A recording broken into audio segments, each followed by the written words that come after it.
All right, would you state your name and today's date? And Ron Dobrovich, it's January 5th, 2021.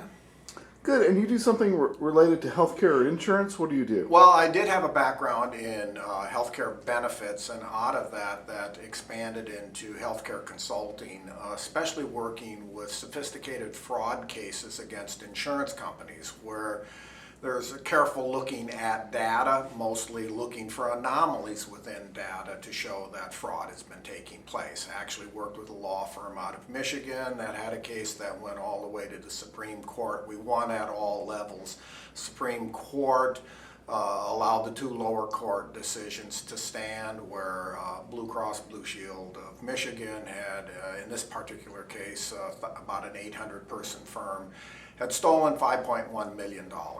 Wow, so you're pretty familiar with, like, just look at the facts and the facts have to hold up in court? Correct. I mean, numbers are neutral until proven otherwise. Until a political agenda is attached to the numbers. So you're trying to look at it. And COVID follows its own course as well. Well, we saw the CDC is saying that the death numbers in America for 2019 are the same as 2020 and so forth. What's your comment on that? Well, there's been no spike in overall deaths, so now you have to look. If you had a true pandemic that was coming through and laying scourge to the populace, you would see an increase in total number of deaths. If, let's say Ebola was vaporized, and, you get 60 to 70% of the people who get Ebola die from it. So, I mean, that would cut a swath. Young, old, all types. And you do not see that data with COVID. I like to call it Wuhan because that's where it came from. Give a little background. I think some of the data showed up very early. You'll hear statements like this is, COVID is nothing more than like the regular flu. I think that's a little bit of an understatement. There's truth in the sense of the overall death total, but it is very targeted in who it takes out. This should have been... Yeah, so who's at risk, who's not at risk? The biggest... According to the actual numbers. The old and frail. And that was known right away. We knew this came through the back door. You have to remember President Trump put an embargo on travel from China. Okay, doing that, you're thinking, okay, how's it going to come in? I call it a back door. We saw that back door and it struck in a nursing home in Seattle, Washington. They had just under 80 patients and in a short period of time it killed 55. Now that begs the question, why the hell did 4 or 5 states mandate that nursing homes take active COVID, including, and I'm not trying to be political here, but somebody political did it. Governor Cuomo mandated in New York that nursing homes take COVID people. You're putting those who are apparently sick, at least with COVID, literally... No, they were literally known COVID cases into nursing homes. Literally face-to-face in close proximity with the very exact demographic of people that are most likely to die from it. That's why New York had higher than any place else, in New Jersey was another state that did it. I call that criminal negligence. That should have been known from out of the gate. Another thing that complicated early data was that the initial Chinese scientist that sequenced the genome of the virus published it and then has never been seen from again, and his work was taken as if by magic. If by magic. Yeah, disappeared. That slowed it down 4 to 5 weeks. So we did not see the first antibody studies until the first week of April. Stanford came out with the first one. Dr. Scott Atlas was a part of that group, and he got fame later, but in the early going, it showed that I think it was someplace between 47 and 80 times as many people had the disease. Now you have to remember, in the early going, testing was limited. You had to show multiple symptoms, be running a temperature, and have a doctor's prescription to get tested. So you're getting the tip of the iceberg. Now, the most obvious. Okay. On presenting symptoms. Okay. Now, it showed that the mortality rate was going to be someplace between 0.1 and 0.3. not 3%, 2%. What is the mortality rate to just your average annual flu? It's usually in the 0.1 to 0.3 range. Okay. You usually have 27 to 100,000 people that die of the regular flu, and some are stronger than others. There's some variant to it.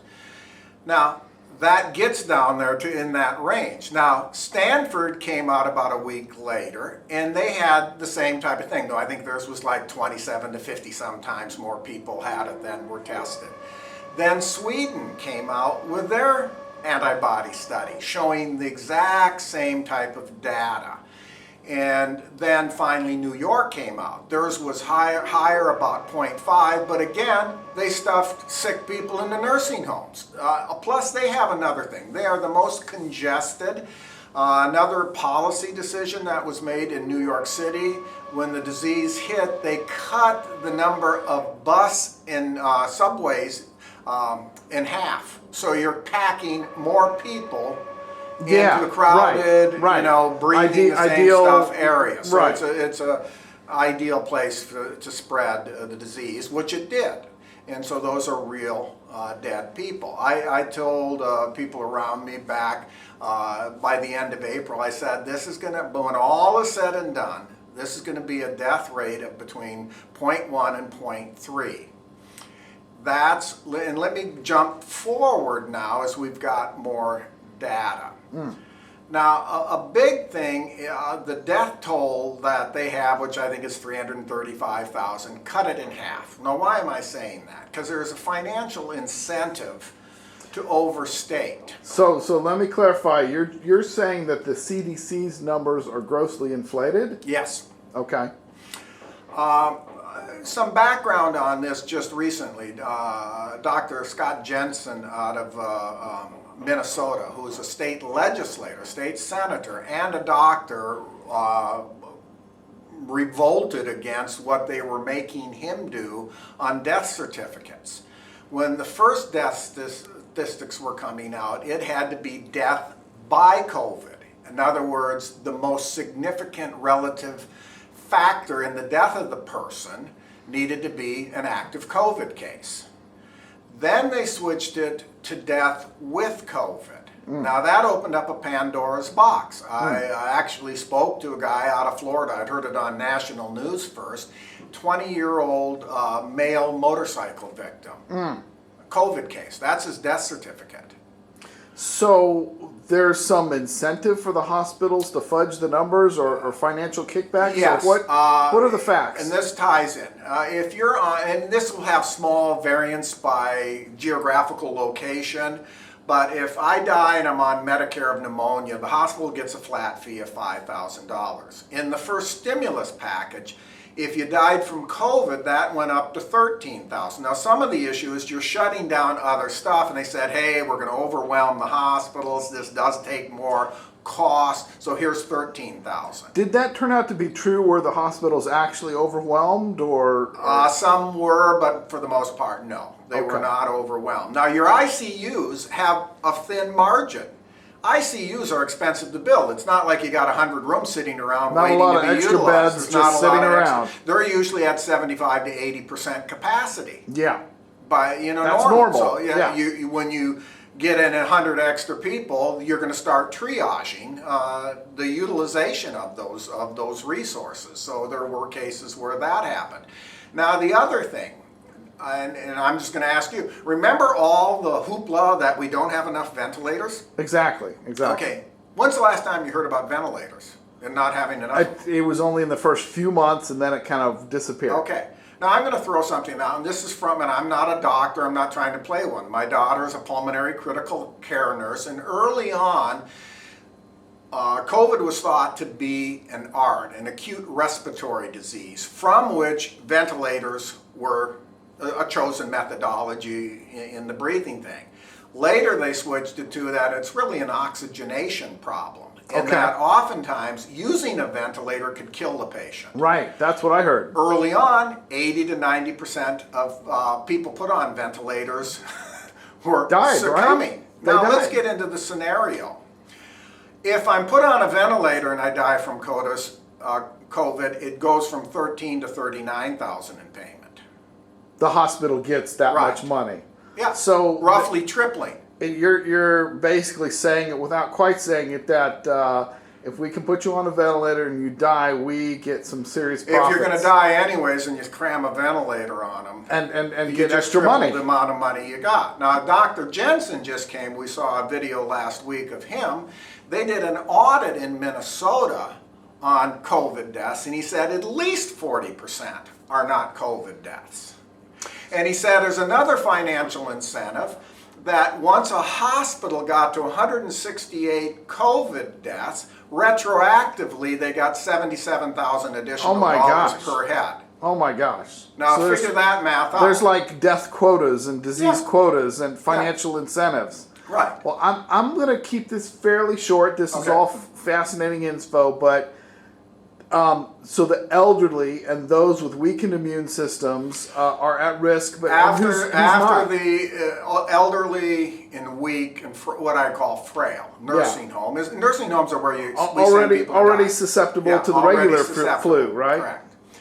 Is obesity and diabetes, and then adding in heart problems, lung problems, or immune disorders. You need to be careful for those. I'm going to give you a CDC statistics. Age 65 and under, which is primarily the working population of America. Right. When you blend the survivability, so this is you got COVID, what's your chance of surviving? 99.85.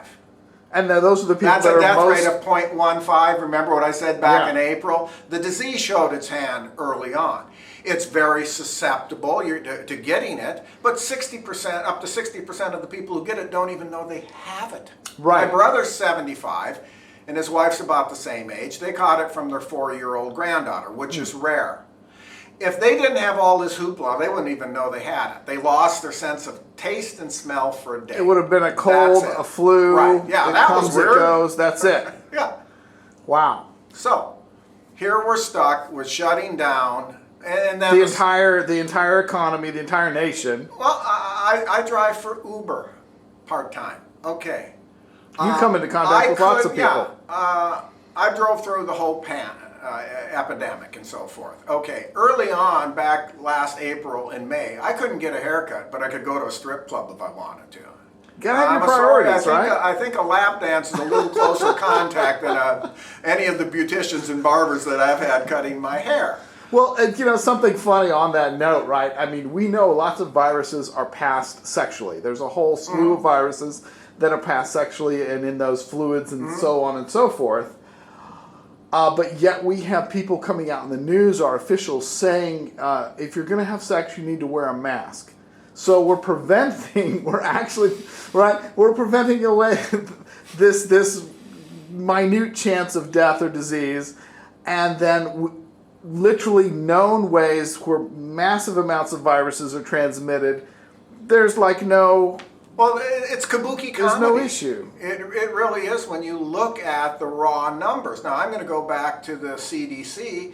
Off the first 220,000 deaths, they themselves said 131,000 of them, COVID wasn't the primary issue. They admitted. Yes. That's 131,000 out of 220. That's over 50%. So I'm not looking at data that's hidden under bushel baskets and that's conspiracy. This is their own shit. Right. And you would say, as a professional in your line of work, that all the insurance companies know the facts and the numbers of what you've said. Oh, yeah. I mean, you just said it yourself.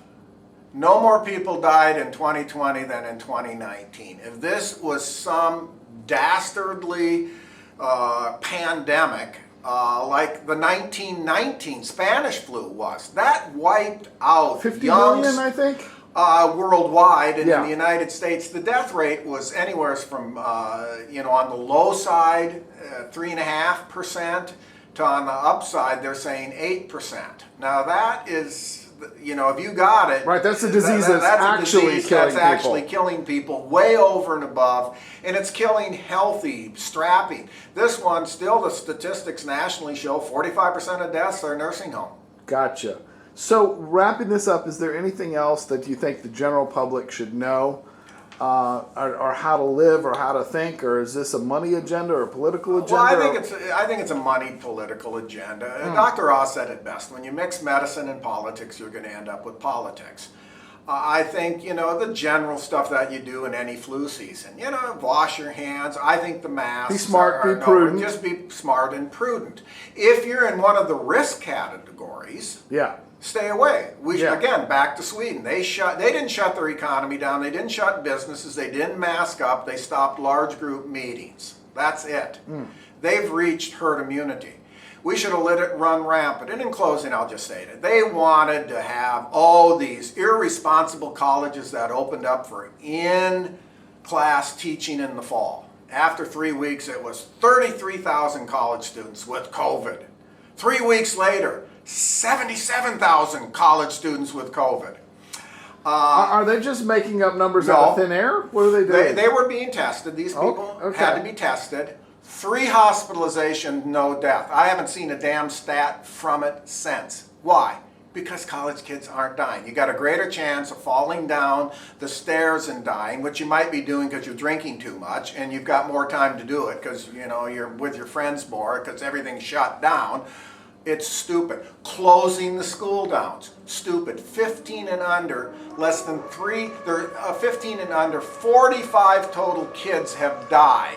So 45. That's 15 and under.